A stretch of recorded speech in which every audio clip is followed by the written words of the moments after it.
조갑제 TV 시청자 여러분 안녕하십니까? 2022년 8월 15일 정오입니다.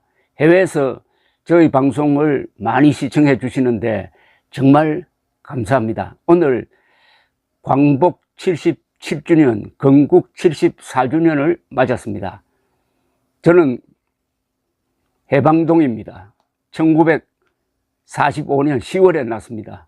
해방된 뒤에 났으니까 진짜 해방동입니다. 이런 근사한 나라를 만든, 이를 위해서 피땀 눈물을 흘리신 분들, 특히 이승만 대통령 그리고 호국 영령들 감사하지 않을 수가 없습니다. 좋은 것은 저절로 된다는 법이 없습니다. 좋은 것을 이루기 위해서는 반드시 희생이 따라야 합니다. 특히 목숨을 바치신 분들의 희생이 가장 고귀합니다. 오늘 윤석열 대통령의 경축사에서 이승만이란 이름, 그리고 자유통일이란 이름, 건국이라는 이름이 빠졌습니다. 건국이라는 이름은 몇 번 나오긴 했지만 의미 있게 전해지지 않았습니다. 아쉽습니다. 그러나 나머지는 훌륭했습니다.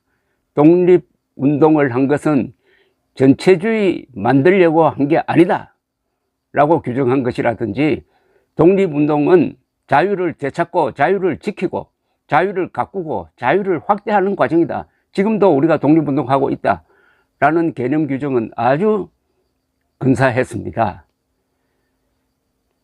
그것은 변론으로 하고, 오늘 아침에 배달된 조선일보, 중앙일보, 동아일보의 사설에서 공통적으로 다루고 있는 게 이준석 사태입니다. 그런데 새 논설을 읽어보고 느낀 점은, 이준석 국민의힘 전 대표의 지난 13일 기자회견을 너무나 좁게 다루고 있다. 너무나 좁게 해석하고 있다. 그냥 말싸움, 감정싸움으로 정리하고 있다 하는 아주 아쉬운 점이 있었습니다. 양비론, 그리고 윤핵관을 비판하면서도 윤핵관적 논리를 전개한다든지 하는 그 수준이, 조중동의 사설 수준이 이준석 씨의 그 기자회견 내용보다 훨씬 떨어졌습니다. 오히려 어떤 점에서는 윤핵관 수준의 논리 전개가 아닌가 하는 생각이 들었습니다. 이런 조중동이 한국 정치에 영향을 끼친다는 것은 좀 비극적이라는 생각이 듭니다. 이 정도의 안목과 이 정도의 이 사태 분석력, 이 정도의 대안 제시 능력 가지고 과연 한국 정치에 긍정적인 역할을 할 수 있겠느냐? 선배 세대의 사설과 비교해서 너무나 수준이 떨어진다는 걸 전제를 하고 그 내용을 하나씩 분석해 드리겠습니다. 조선일보 사설 제목은 집권당 대표의 내부 난사, 정치가 실종된 여당 막장극. 이거 어느 좌익 세력의 전단지 제목 같지 않습니까? 내부 난사라고 할 수가 있습니까?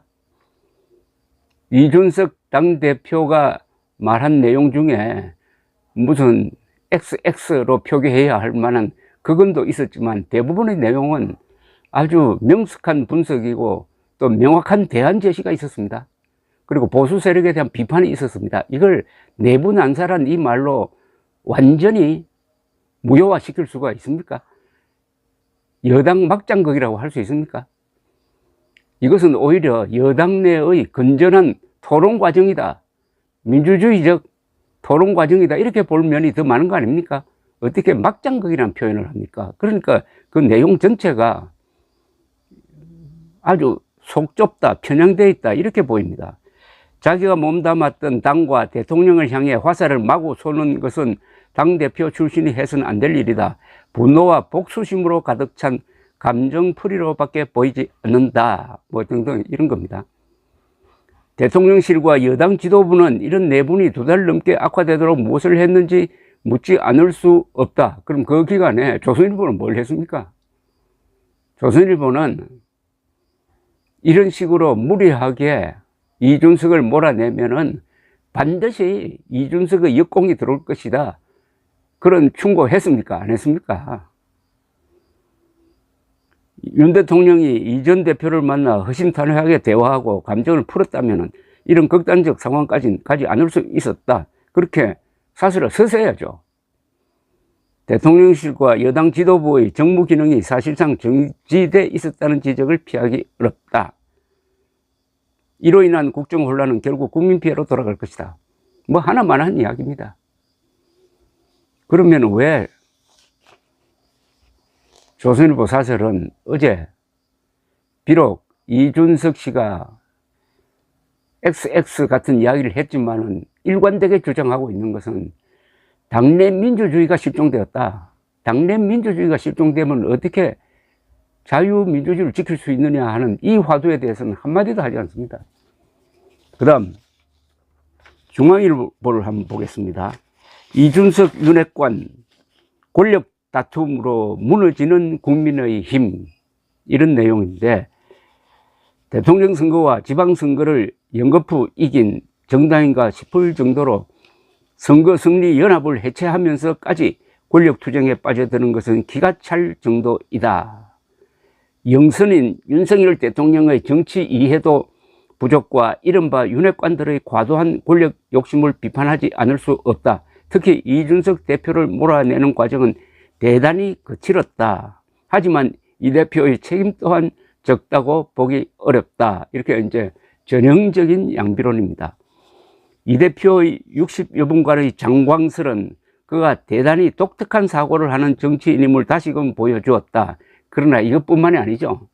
저는 어떤 보수 정치인보다도 보수의 철학에 대한, 보수의 기본 스탠스에 대한 문제의식이 있고 날카로운 비판이 있고 개인주의와 인권 법치에 기초한 대안 제시가 있었고 전략이 있었습니다. 그런데 이걸 한마디로 60여 분간의 장광설이라고 치부하면은 과연 조중동의 사설이 우리 정치인들에게 하나의 나침반이 될 수 있겠느냐 하는 의문이 듭니다.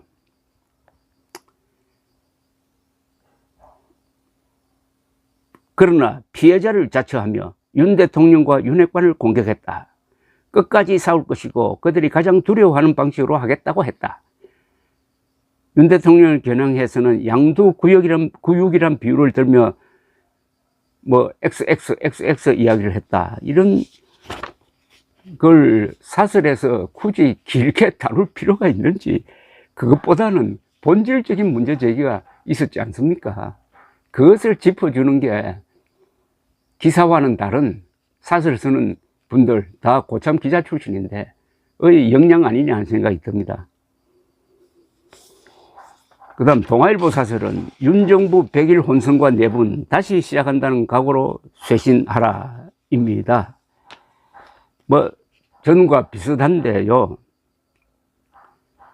다만 다른 점이 하나 있습니다. 이 동아일보 사설은 이 전 대표는 거친 은사와 우분에 찬 태도로 대통령과 여당을 직격했다.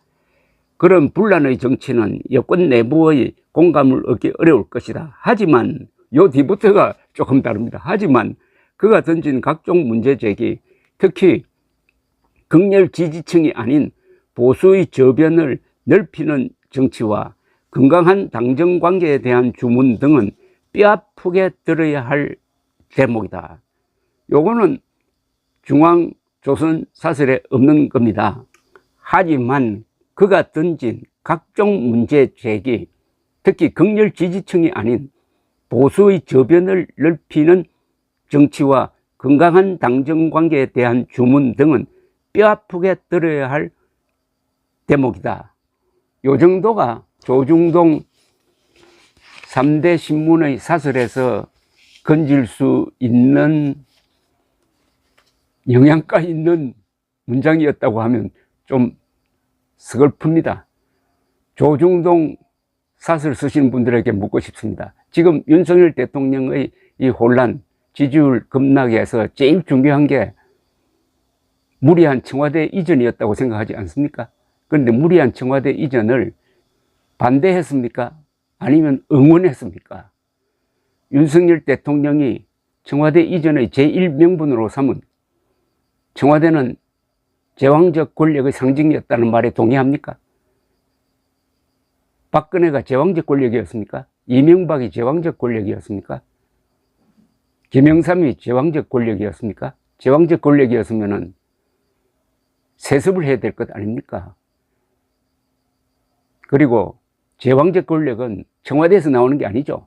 제왕적 권력은 헌법에서 나오는 거죠. 헌법 개정하자고 해야지 청와대 이전하면 제왕적 권력이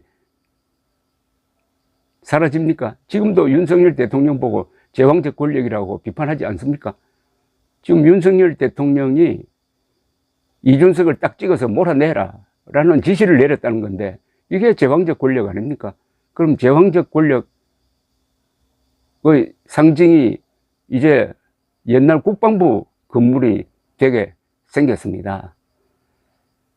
3대 신문이 언젠가는 청와대 이전을 부추긴 점에 대해서 크게 책임을 묻게 되는 상황이 생길지 모릅니다. 그것은 국가적 재앙이 생겼을 때인데 그런 일이 없도록 하려면 지금도 늦지 않았으니까 청와대에 돌아가든지 아니면은 출퇴근하지 말고 살 수 있는 새로운 근사한 대한민국에 걸맞는 대통령 부를 신축하라고 하십시오. 감사합니다.